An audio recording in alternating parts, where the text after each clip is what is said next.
Mga jeepney drivers sa Zamboanga City nakadawat og ayuda tungod sa taas gihapon nga presyo sa krudo.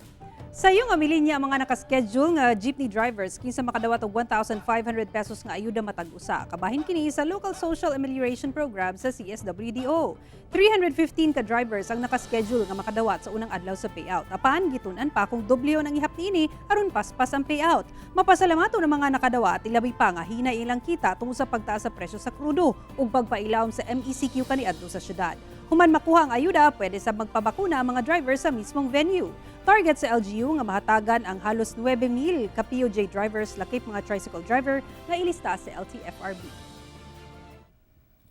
Buenamente hace ser para la vida ya, la familia Jamon. Ayuda kasi. Ang local government unit ay nagpapaabot po ng ating local amelioration plan for our jeepney drivers.